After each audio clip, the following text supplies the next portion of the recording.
But we're here for a reason today that is very exciting, and I'm thrilled to announce that at my direction, the United States Air Force is moving forward with the world's first sixth-generation fighter jet. Number sixth generation.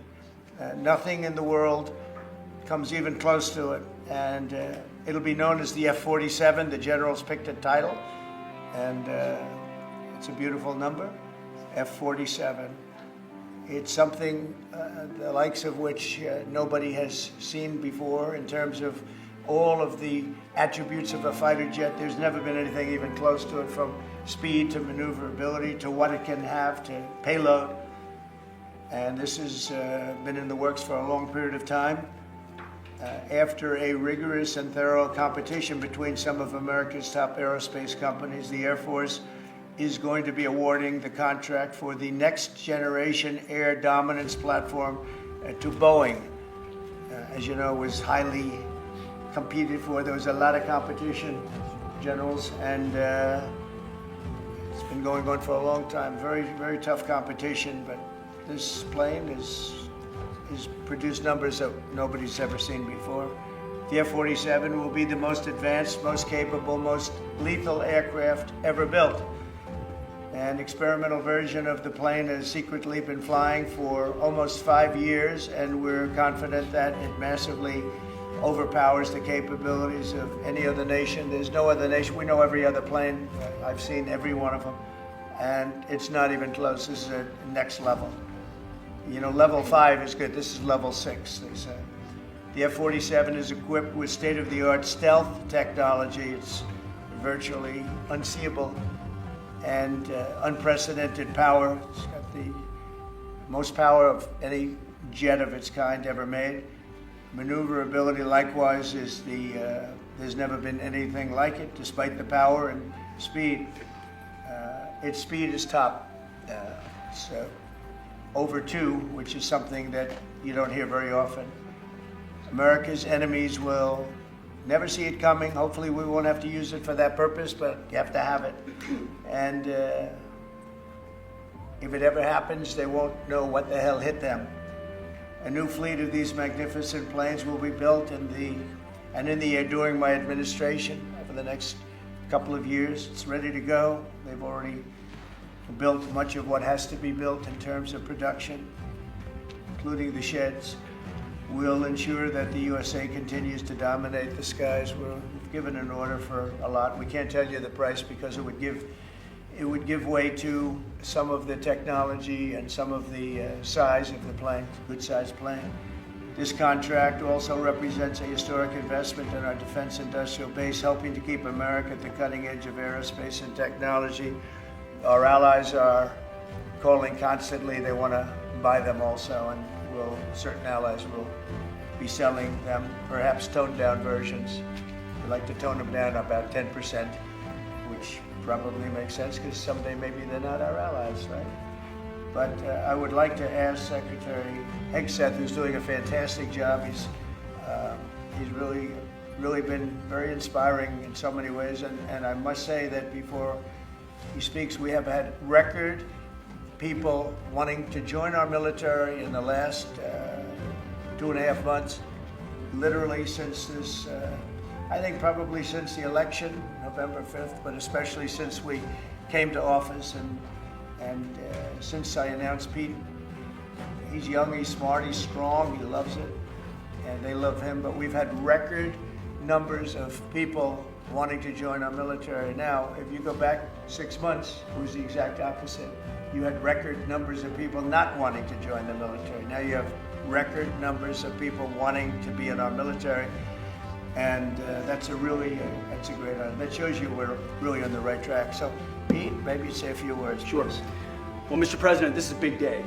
This is a big day for our warfighters. This is a big day for our country, a big day in the world. The name of this program is the Next Generation of Air Dominance. And Mr. President, because of your leadership, your clarity, America is going to have generations in the future of air dominance because of this 6th generation fighter. We've had the F-15, we had the F-16, the F-18, the F-22, the F-35. Now we have the F-47. F-47, which sends a very direct, clear message to our allies that we're not going anywhere, and to our enemies that we will be able to project power around the globe unimpeded for generations to come. Mr. President, this is a gift to my kids and your kids, to my grandkids and your grandkids.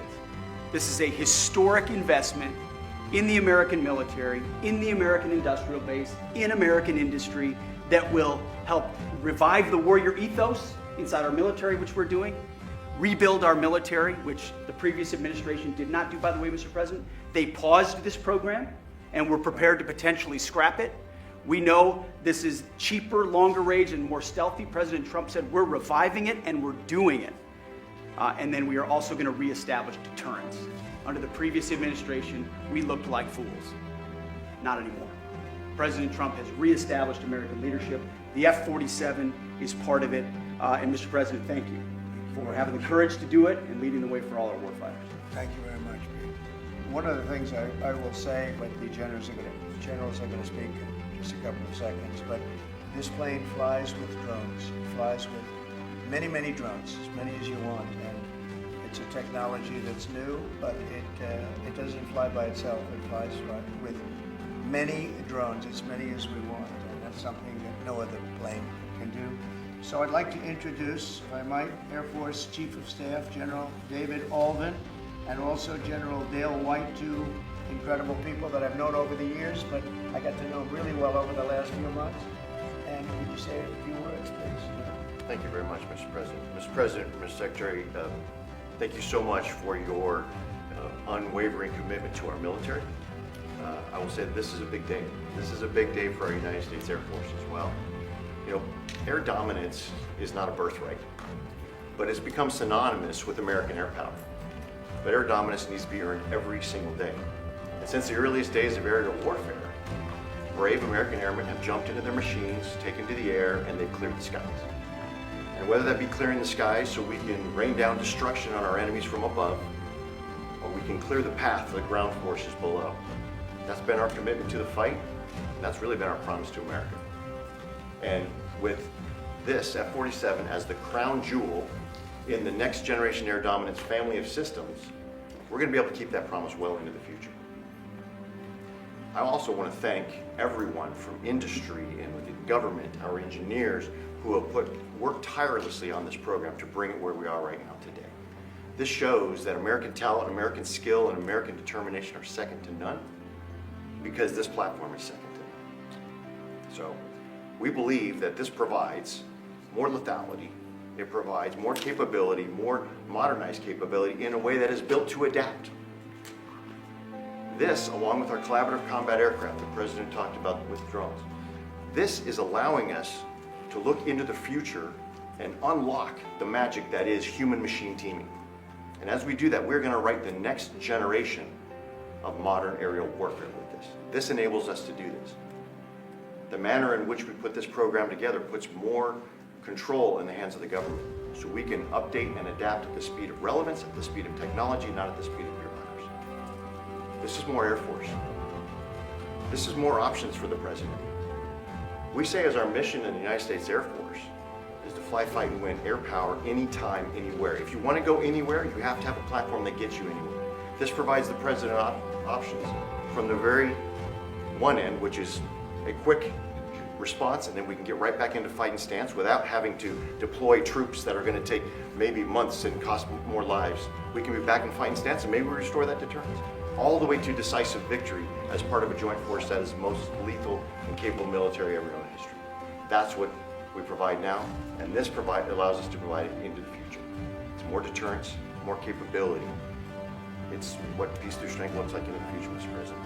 So we're very proud to do that, and all we can say is, on behalf of the United States Air Force, let's deliver. Thank you very much. Thank you, General. Would you like to say something? No, sir, I'll just double down what the chief said. He knows what to do. A generational He knows leap, who the boss and is. that's exactly right. Air superiority is what it's all about, and this is what we'll deliver. That's great. Thank you very much. Great job. We've worked together long and hard on this, and this was a big secret. In fact, we don't show too much of the plane for that reason. You see what we show?